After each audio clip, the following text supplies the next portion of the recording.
The Fuel Good Factor is sponsored by the One-to-One Diet. Take your first step towards a healthier new you. Order the One-to-One Diet Taster Pack today to discover the delightful range of nutritionally complete products and start your weight loss journey.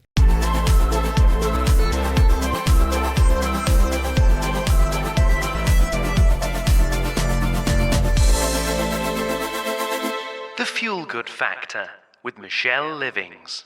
Yes, welcome to the Fuel Good Factor, serving up news, views and expert opinion from some of the leading figures in nutrition, health and well-being, one sip, or should that be episode, at a time, as well as bringing you emotional and inspirational stories from the One-to-One Diet Slimmer archive. Today's special guest is TV presenter, journalist and mental health campaigner Anna Richardson. We'll be chatting about Anna's own weight loss journey and also her views on the infamous skinny jab that everyone seems to be talking about lately, as well as bringing you this week's Slimmer Journey, which is a really emotional one from the One-to-One Diet Woman of the Year shortlisted nominee, Steph Barber. I wasn't looking after myself. I didn't have time. I'd got carers in my house 24/7. But before all of that, let's take a quick look at this week's Healthy Headlines. Healthy Headlines. So the first story that jumped out at me for this week is that governments have got a plan for health alerts on snacks. So this would be sweet treats, including chocolate, cakes, biscuits, that could face cigarette-style warnings in a bid to tackle child obesity specifically. Now, already Sir Keir Starmer's looking at banning junk food advertising before the watershed, with online ads for things that are high in fat and sugar and very processed to be outlawed completely, which is a really bold move. So the question is, would it make you stop and think when you reach for that packet of biscuits, maybe if it had a warning on it? It's interesting. Or is it too much of a sort of nanny state tactic? I think it's a really interesting one, and I don't know, it could work. I quite like the idea. It's an interesting one, and as I say, quite a bold move. And then finally, this is quite pertinent actually to our guest today, a major Alzheimer's breakthrough as experts discover a double whammy drug that destroys memory-robbing brain proteins. Now, this is quite exciting. It's unlike previous drugs that have come out for Alzheimer's. It's called RIAGO3, and it targets apparently both hotspots that are the tangles of toxic protein in the brain. So the previous drugs used to tackle just one. This tackles both areas, and that's how it's different. And it slows down the clumping of these proteins, which is what starves the brain cells of nutrients and therefore slows down the signals in the brain. Now, having said that, the development is still in very, very early stages, but lab tests on human cells and animals apparently have been really promising. And I think it is a very exciting development. So we'll see where that goes. Healthy Headlines. And now on to today's guest. Anna is an established household name and award-winning writer and presenter with over 20 years' experience at the heart of British broadcasting. Anna combined her broadcast career with production, developing, writing and producing some of television's most successful formats, with a particular interest in lifestyle and mental health. And she's the author of 2 books on food and dieting, and also the co-founder of Mindbox, which is a 24-hour online therapy centre that specialises in supporting people struggling with stress and anxiety. Anna, it's so lovely to have you here. I'm very excited. I'm very excited to be here. Thank you very much indeed for having me on. Brilliant. Listen, many of our listeners are going to know who you are from your health-related TV shows specifically. We had last year's Channel 4 documentary, which was The Truth About the Skinny Jab, which we will come on to later. But also, very recently, the Channel 4 documentary of yours, Love, Loss and Dementia, which was brilliant.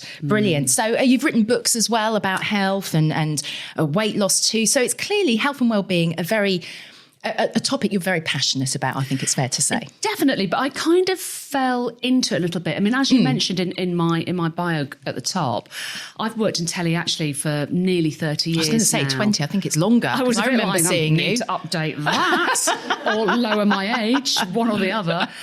But it's nearly 30 years I've worked in television, and I've spanned sort of 3 different things, which is producing shows, developing shows, and also presenting shows. Yeah. So with a development hat on, I created shows like You Are What You Eat, if you remember that, with Gillian McKeith. It's great. She was, looking at people's poo in order to try and understand what they were eating. I mean, big hit at the time. Exactly. Big hit at the time. Yeah. But very, very interested in obesity and weight loss at the time, and also our diet. Spin forward to being a presenter, I kind of fell into the sort of wellbeing, I guess, 8 p.m. strand on Channel 4 completely by accident, and with a sort of backhanded compliment, really, because Channel 4 said, we'd love you to take part in this show called Supersize, Superskinny. Yeah. You're a bit fat. We need somebody, we need someone to trial diets, loads of different diets. Are you up for it? So I remember at the time sort of going, well, I think that's a yes. I think. Thank you, I think. I think. And that's where that all began. So off the back of doing Supersize, Superskinny, where I trialled, I think it was eight or 9 different diets. Wow, okay. My Big Fat Diet show, various other Secret Eaters. So various other lifestyle and wellbeing shows kind of like spawned off the back of that. Yeah, really. Yeah, super interesting. Is it something that you were still interested in before sort of your broadcast career? Have you always been quite sort of healthy-minded, would you say? Yes and no. So I've always really struggled with my weight. So I'm very interested in health and lifestyle and wellness and fitness. I was very, very fit at school. Right. But I was always, the chubby kid. So I've always struggled with my weight and kind of yo-yo dieted throughout my life. And I now know exactly where that's come from. Really? Oh, absolutely. So when I was doing Supersize, Superskinny and Channel 4 said, you're the fat reporter, go and have a crack at all these diets, I tried everything. So I was probably about 12 stone at the time, 11 and a half, 12 stone. Yeah. And I tried the apple diet. That was a sort of supermodel diet of just eating apples. Right. That lasted approximately 8 hours. I tried the Beyonce diet of kind of like, hot pepper and hot water. Tried that. So everything going, nothing really helped. Right. They were all fad diets that we all try. But the one thing that really impacted me and made me realise really where my struggle with weight had come from and the emotion behind it was I went to go and see, as part of the show, a very well-known hypnotherapist called Marissa Peer, who claimed that she could give me 1 session of hypnosis and I would lose weight. And I can remember, I know, I mean, it's extraordinary claim. And I can remember standing outside her house with the film crew going, this is going to be a load of rubbish. Let's give it 20 minutes. This will be hilarious. Yeah. And then let's get out again. 4 hours later, I came out. Marissa had put me into a state of hypnosis. She'd asked me to go back to the moment where I had a problem with food. And my mind took me all the way back to when I was 4 years old. 4? Had never thought of this before. And now I remember it so clearly. I was 4 years old and I was terribly upset because my mum, who was pregnant with my little brother, had been rushed into hospital the night before and was kept in hospital for 8 weeks. She was very, very sick with placenta previa. But as a 4-year-old, I woke up in the morning and my mum had gone. And I was told that she was very ill and she was in hospital. So from that moment on, my dad, to try and comfort me and to try and help me, fed me. So and my mum says that when I used to go in every day to see her in hospital, I was obviously so upset that my mum was ill and my dad was overfeeding me, that she said that week by week I just got fatter and fatter and fatter. And I was obviously terribly distressed and I would just wash my hands and say and sing to myself and go, yummy, yummy, yummy, there's room in my tummy for some more. So I was obviously terribly anxious about what's happening to my mum. Yeah. But so I remembered this very clearly in a state of hypnosis and just very cleverly, really, through hypnosis, Marissa was able to tell me that was then, you were 4, you were obviously really, really scared. You're now in your 40s. You're not that little girl anymore. You don't have to be like this. You don't have to feed yourself to feel better. Yeah. And something just clicked in my brain where I was like, oh yeah, I'm an adult. I can eat what I want. I can actually eat well. Yeah. And she asked me to focus on what weight I wanted to be and to really Right. visualise that. So I could see the scales and I said, I want to be 9.5 stone. And I hit it to the pound within about 3 months. That's incredible. It was extraordinary. It was extraordinary. So of all the diets that I tried and trialled as part of this Channel 4 Yeah. show, the one thing that worked actually was my mind. Isn't that incredible? Yeah, it was amazing. Just shows you the power of it.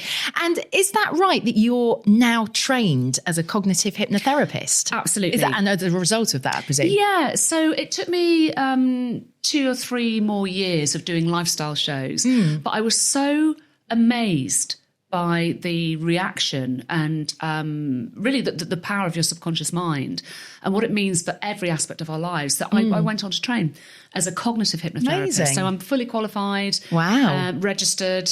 And I did it because I was really interested.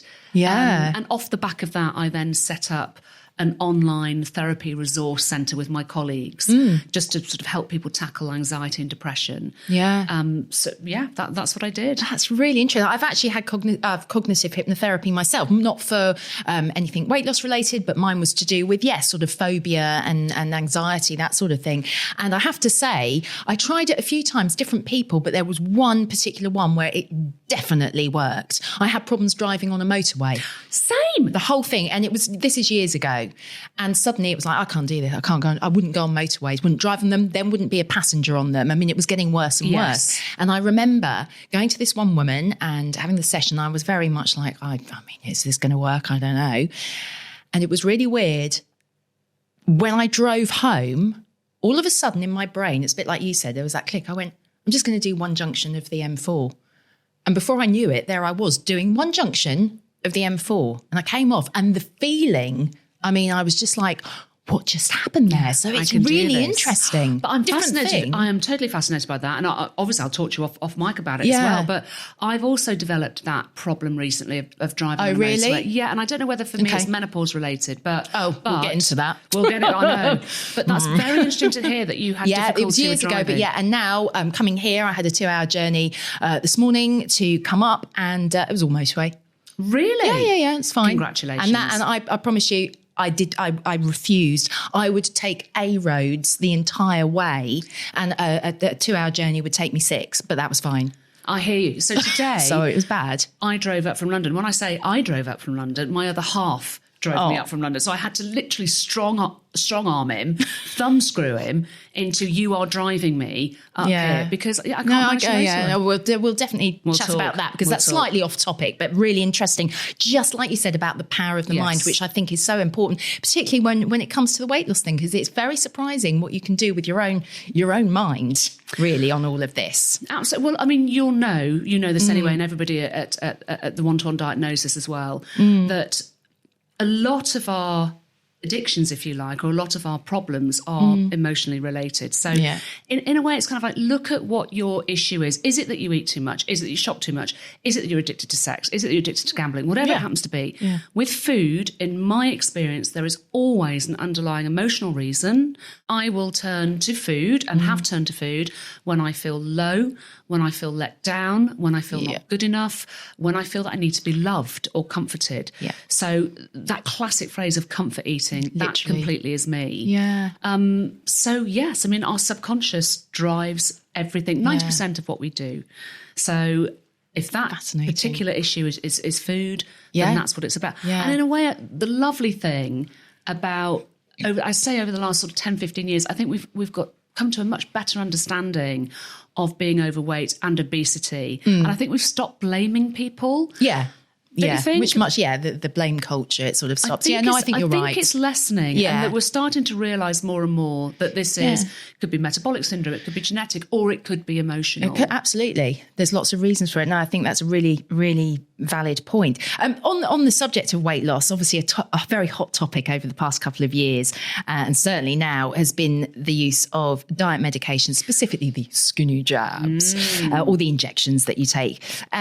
And you did a Channel 4 documentary all about this. So could you tell us now, have your feelings changed towards this at all? Oh, that's really complicated. Have my feelings changed towards it? In terms of what? Do I approve or disapprove? Yeah, I mean, because there's more data coming out about it. I mean, now, obviously, we've got a lot more people just turning to it. And we're hearing about, yes, sort of the negative aspects of it. So there's a lot of people saying, hang on a minute, some celebrities have come out saying either they felt so ill on it or they lost too much weight and then they think, no, this isn't what I wanted. But then there's some positives coming out where people are saying, hang on, this could be heart protective. It could be cognitive protection as well. So it's like, ooh, there's more coming out about it, I suppose. I've got a sort of kaleidoscope of feelings about this because when we did the truth about the skinny jab last year on Channel 4, it was to highlight the fact that you're absolutely right to say that semaglutide is a game changer when it comes to obesity. And originally it was a drug for diabetes, as you know. It's been around a while. It's been around a while. But the side effect happened to be weight loss. So now it's been adapted in order to help people with obesity. We were looking into the darker side of it in terms of people then abusing it because they just want to drop a dress size. They're going on holiday. Exactly. They want to get into a bikini or they're going on the red carpet and, oh, great, I want to get back to being a size 10 like I was when I was 16. Yeah, it's very dangerous. So we were looking at the off-label prescribing by private doctors, by private pharmacies. We're also looking at the really terrifying trend of people on social media selling raw semaglutide and that's their own terrifying. Needles that you can order. I mean, it's crazy. Yeah, and we did terrifying. lab testing as well on these substances that were coming, off TikTok and whatever. Yeah. And it bears no resemblance at all to semaglutide. So terrifying. You don't know what you're putting in your body. Exactly. And, we interviewed people that had ended up, seriously unwell in hospital. So my feeling is mixed that, yes, it is a game changer. You're right that we're now seeing evidence that it is heart protective, brain protective. Obviously, anything that's good for the heart is good for the brain. If you're carrying less weight, that can only be a good thing. But ultimately, there are side effects. Yeah. Ultimately, it's linked to thyroid cancer. And we don't know what the long-term effects of these drugs are. And also, once you come off them, then what? The weight goes back on unless you have made some serious lifestyle changes. Exactly. And I think that's what people forget. It's like, no, because you get reports of people saying, oh, well, I was on the jab and it was great. Oh, and then I stopped it and then I put all the weight back on again. So, and you think, well, there you go. You're on a continuous... Totally. So this is about education and it's also about sort of, responsibility as well, your own sort of self-responsibility. But having said that, I know loads of people who are on it, who swear by it. It's a very complicated... I think it's very individual, isn't it? It depends, your own makeup, really, of how your body works as well. And some people might need it, some people might not. It's one man's poison is another man, medicine. I think it's very individual. I think what's worrying about it is there's been loads of reports in the last couple of days from, I think it's Paris Fashion Week, where all the models are now on it and then wearing T-shirts going, I love Ozempic. I mean, what are we thinking? No, I know. And it's that whole almost like that skinny chic is coming back from the 90s that we saw where it was all like, that heroin chic that you saw that was all celebrating. It's like, hang on, we're going back there. Are we regressing here? We're going backwards. Actually, we should be celebrating all bodies, shouldn't we? Yeah, Which fashion started I thought we were. Exactly. I thought we were, but it feels a bit like we've gone... I agree with you. Yeah, which I was actually going to say, from your experiences over the years that you've done all the sort of body shape things and the weight loss stuff, what were the changes that you've seen? And that's kind of one of... partly related. Yeah, I think it's really, really important what you've just said, which is we're going backwards. You're absolutely... A little bit. Yeah, it's a bit disappointing. On the one hand, I do think that we are becoming far more accepting. Yeah. Thanks to social media, in a lot of ways. Thanks to, obviously, the show that I do, Naked Attraction, where we embrace normalcy, really, and that this is what normal bodies look like. Let's be accepting of all of this. So I think that there is a better understanding out there of difference and trying not to blame as well. I think going back to what we were saying earlier on about obesity and being overweight, that there are complex reasons for why people eat too much. So it's good that we're taking the blame away. But on the other hand, you're absolutely right to say, this is a worrying trend. with the skinny jabs and with Fashion Week that we're seeing skeletal bodies being applauded. Yeah. That's worrying. Yeah, I thought we'd moved on from that. And also still with social media, you get the positive side of it, but then you do get the negatives where everything's filtered and you start seeing things, and depending on the algorithm of your feed, you're getting shown stuff and you think, well, hang on a minute, you're still doing the comparisons and Exactly. why don't I look like that? Exactly. And you have to just constantly, I certainly do, I have to tell myself, I think, well, you're a fairly intelligent person. Look at that. That's Instagram. Yes. Or whatever it is. That's not real life. Well, as you say, it's slowing down, isn't it? And checking yourself and going... Checking in, yeah. Comparison. What's that phrase? Comparison is the thief of joy? Yes, that's it. Is it that? Yes, it is. I mean, and it's so true. So true. So true. So if you're Absolutely. on social media, you do have to stop yourself, don't you? Just make that conscious point of going... This is not real life. Enough. Enough Yeah, now. Enough. Tell us a little bit about your own weight loss journey then, because we've talked about now that you found out the reason why, which I think is just fascinating, and the fact it goes back so far. So, and you obviously got to try a lot of these diets back for the show. So tell us about that. And also, I'm really interested, we mentioned it, about menopause as well, and how that factors into it. Yes. Yeah. So I have struggled with my weight my whole life. It's gone up, it's gone down. I can see that at points of trauma in my life, it's gone one of two ways, really. So certainly when my mother was sick and when my parents split up, I comfort ate hugely. Right. But also there was a moment in my life when I had an ectopic pregnancy that nearly killed me. And I went the other way, which was I became terribly, terribly skinny, really, through sort of heartbreak and trauma. And grief. Yeah. So I became very, very thin. And it's so interesting because you'll know this, and I think a lot of your listeners will understand this, that when you've lost weight, people applaud you for it. And then they start going, God, you look amazing. But actually I was ill. Yeah. And no one really unwell. Yeah. Nobody recognised the fact that, oh God, you nearly died and you were very, very, we look great sick, on it. But you look amazing. And that is deeply concerning. Yeah, deeply concerning. No, you're right. So I think naturally, my body's really happy. I'm a size 12. Yeah. I'm a 54-year-old woman.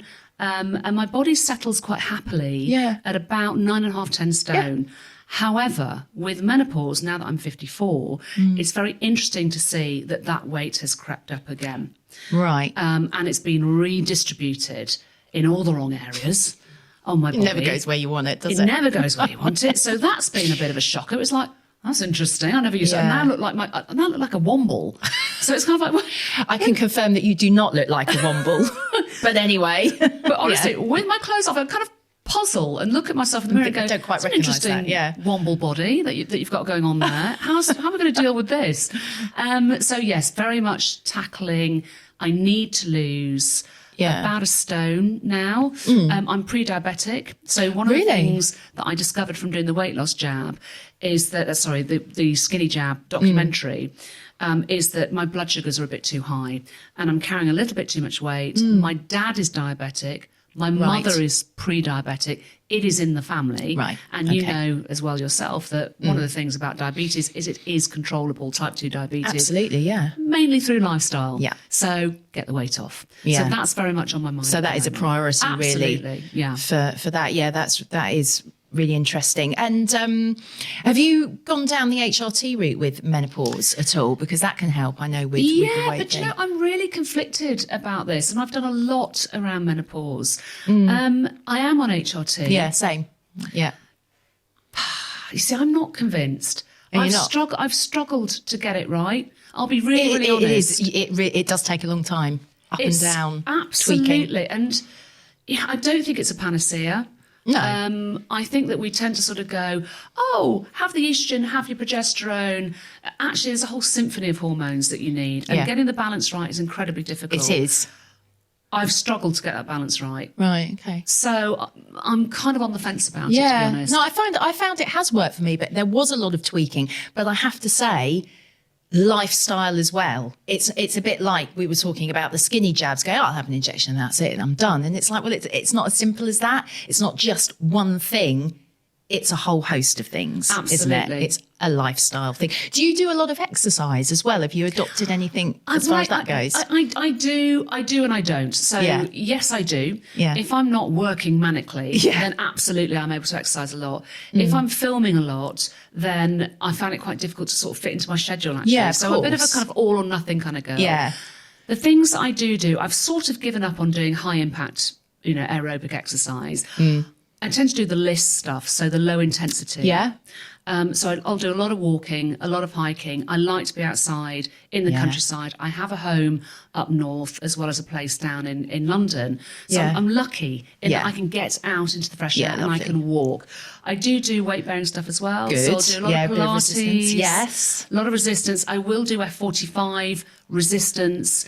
So I'm focused a lot more on not manically trying to jog my way to losing weight, but actually just trying to stay fit and strong through walking and resistance. Yeah, is what that's I really do. interesting. Yeah, I do quite a lot of resistance, but at one point I was doing sort of just Pilates and just yoga for a few years, and it was lovely and yes, nice and bendy and flexible. But I was noticing that from a weight point of view and from a sort of body composition point of view, it was like, I'm not sure about this. Oh, really? So you're doing weights now then? I do a lot more weights. I do still do Pilates and I do reformer Pilates, which I think is brilliant. Absolutely. I do one spinning class because I do cardiovascular, but I don't overdo it. Yeah. I think I try and get this balance, but I definitely do weights and I'm a big advocate for that. But then Pilates and So have you got a reformer is all- trainer? Are you doing, or do you follow your own No, weights routine? I just do my own thing because I've been doing it a long time, so I sort of know what I'm doing. And personal trainers, let's face it, they can be very expensive. I like the gym. It's not for everyone, but I think that's what's important. You were saying about walking. Exercise doesn't have to be about an expensive gym membership and going to whatever boutique, reformer class or whatever. They can be really expensive. Yeah. And I think that's quite, it puts people off. But if it is a case of go out, if you like walking, go and walk. It's one of the finest things you can do. I quite like to have the combination of the good mental health and the It's exercise. so good for that as well, being outside. Exactly. So for me, being outside with a dog, preferably, then Amazing. I'm hitting everything going there. But I have really the other thing I've got into just thinking about doing sort of aerobic exercise. I've started playing paddle tennis as well. So have this is you? now the new rage. Wow, no, I didn't. I know there's pickleball. I've heard it's of pickleball. It's a bit like pickleball. But Okay. I'm obsessed with paddle at the moment. So I'm doing paddle tennis, which is really good fun. Reminds me of being back at school. Yeah. And is aerobic. Yeah. And it's really good coordination as well. Yeah. We know, just going back to the brain as well, that actually any coordination sports like tennis or paddle is really good for your brain. So I'm really enjoying that at the moment, I have to say. Are you sort of focusing a little bit more on brain health as well, especially since doing your recent documentary? Yeah. Is that something you're really now thinking about? Yeah, I'm very bothered about that at the moment. I think being in my 50s, middle age, we know that with dementia, a lot of them are preventable. And dementia is end stage brain disease. Actually, it starts 20 to 30 years before you get That's there. really frightening.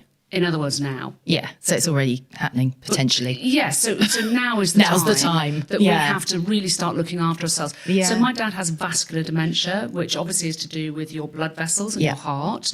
He wasn't great at looking after himself, a little bit overweight, diabetic, stressed, high blood pressure, all of those red flags that then led to mini strokes. So I'm very conscious of that at the moment. Hence, I want to get my weight down. I want to stay fit. I want to stay as fit and strong as I possibly can be.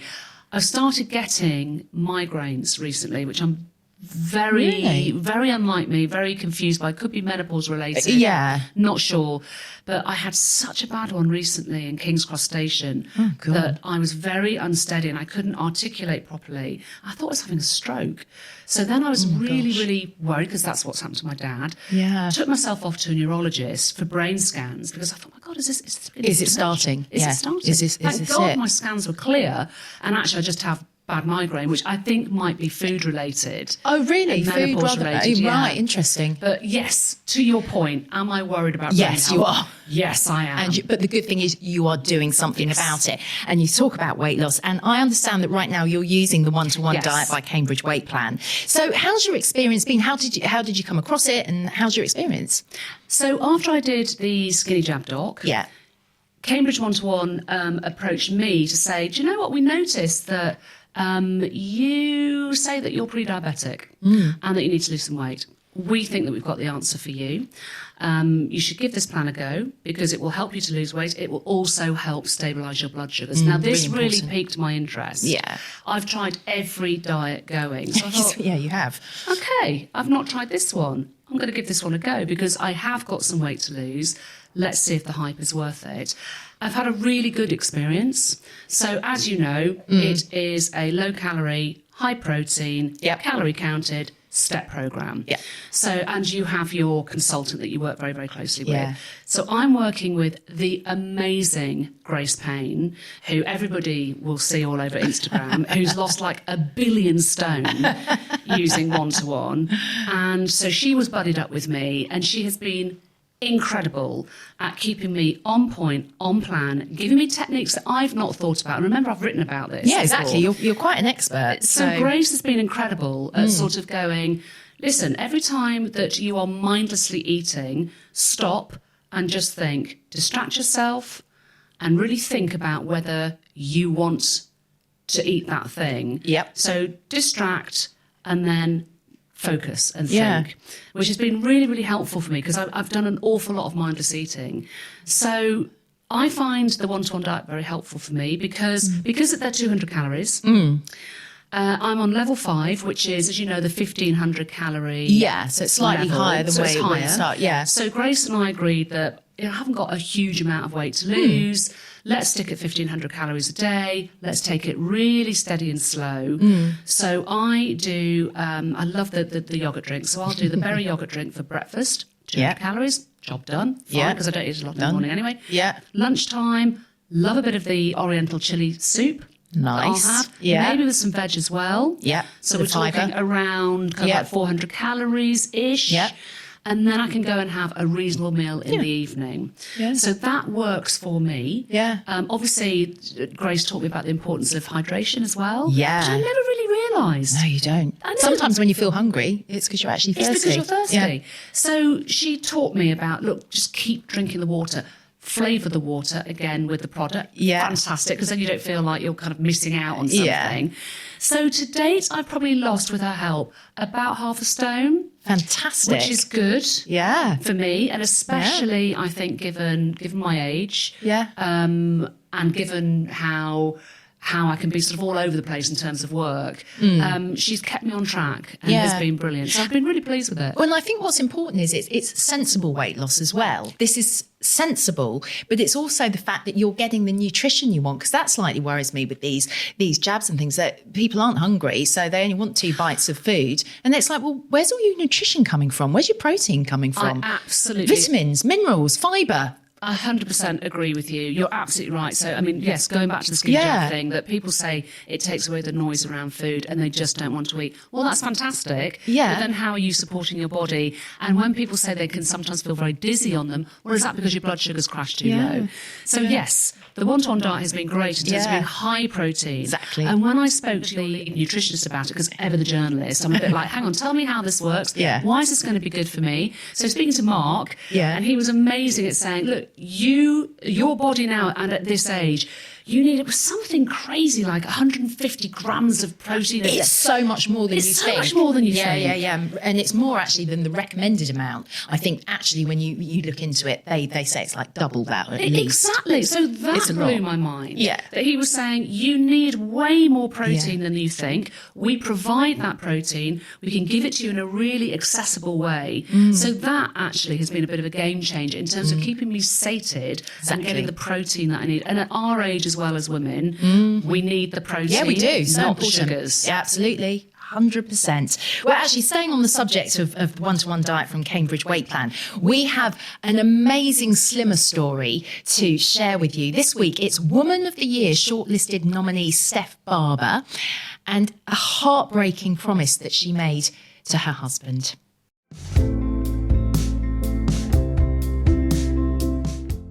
After the death of her husband in March 2023, Steph knew that she had to take control of her own health so that she would be around and look after their 3 children. I wasn't looking after myself. I didn't have time. I'd got carers in my house 24/7 that were sleeping on my sofa, and I didn't have time for me. I made Richard a promise to look after the kids and to look after myself. When I was losing, I said I'd look after us all. I had to carry that promise on. I was reading a magazine. Thought it'd take my mind off all of my grief, and I read this article about the one-to-one diet. From the darkest of days, Steph's strength began to build, and she knew that her weight was making her desperately unhappy, and she was ready to take control.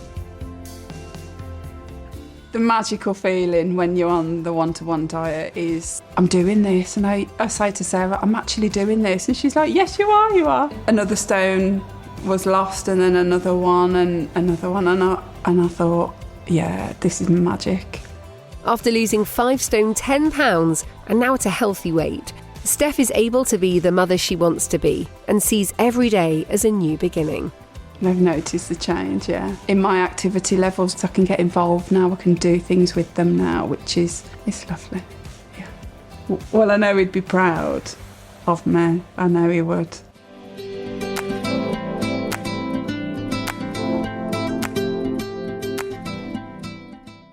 Gosh, such an emotional story, but great to see that Steph's fulfilling her husband's final wish. 100%. Well. And I think Steph's a really good example, isn't she, of somebody eating their feelings. Oh my goodness, yeah. So with grief and then trying to fill that emptiness, fill that hole with food, when actually what you need is to love yourself. Absolutely. And she mentioned in there as well about taking control, which Exactly. I think is really important. Yeah, rather absolutely. than letting it control you. Well, you have to reach that moment, don't you? That break point where you make the decision that I've got to do something about this, which she did. Yeah, I mean, you must have heard quite a lot of similar heart-wrenching stories doing the documentaries and the programmes that you've done over the years. So why do you think that health and well-being is just so much more than just losing weight? Well, I think as we touched on before, a lot of this is to do with your subconscious mind and your emotional brain, effectively, which controls 90% of what we do. Wow. So a healthy lifestyle is so much to do with where you're at in terms of an emotional place, whether you're in a good place or a bad place. And I think it's about making that decision. So lifestyle and good lifestyle is a decision. You make the decision that I want to be better. I want to be healthier. Yeah. And I think it's just about talking to that emotional side of your brain to go, this is the thing I want more than that drink or that packet of biscuits or whatever it happens to be. Yeah. So it's giving yourself the reason. Yeah. No, I think that's a really, really good point. Really good point. We like to ask our guests just one piece of final advice, really just to wrap everything up, maybe some inspiration. I mean, the whole thing's been inspirational, but just any listeners out there who might be struggling with weight loss and health journeys. We've touched on that emotional side as well. So that might resonate, I would think, with a lot of people. But maybe people aren't just even sure where to start, how to start. I mean, you kind of said it just then. What would you say to those people? I think that you have to sit down and ask yourself 2 questions, which is the how and the why. So when I say that, the how is, how have I got to the point where I'm now heavier than I want to be? Because we're not born that way. No. Okay, when you're a baby, you're born perfect and you know when you want to eat, you know when you want to stop. So if you are an adult and you're overweight, there's a reason why, how you've got to that point. So be honest with yourself and go, how have I got here? Is it grief? Is it depression? What is it? Is it that I'm just not taking care of myself? So be honest about the how. And then the why, for why you want to lose weight, why you want to be better. And once you've got your why, I think it's easier to make the decision to do something about it. The other thing I would say as well is some people are really good at doing this themselves. Some people aren't. Yeah. I often need help. Yeah. So I've buddied up with Grace, my consultant, and I think whoever it happens to be, it could be a good friend, But in my case, budding up with Grace and being able to sort of talk to her about, look, I've really struggled this week, or I've got a big work dinner that's coming up. Having somebody there to help you and support you is also crucial, I think. Yeah, no, I think you're 100% right. It's been a fabulous chat with you. I've really, really enjoyed it. So thank you so much for coming in, Anna. No, thank you. It's been a pleasure. And do you know what? We've all been gossiping behind the scenes. So long may it continue. We continue off mic.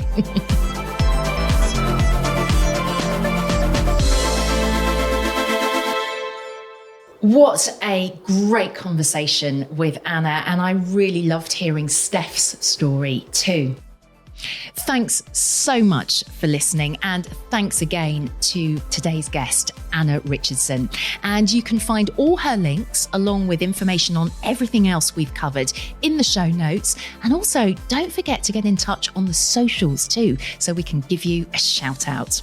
Do please like and subscribe on your favourite podcast platform, and tell us what you want to hear in future episodes. We love to hear from you. That's it for today. So please do stay healthy, and I will see you next time for another episode of The Fuel Good Factor.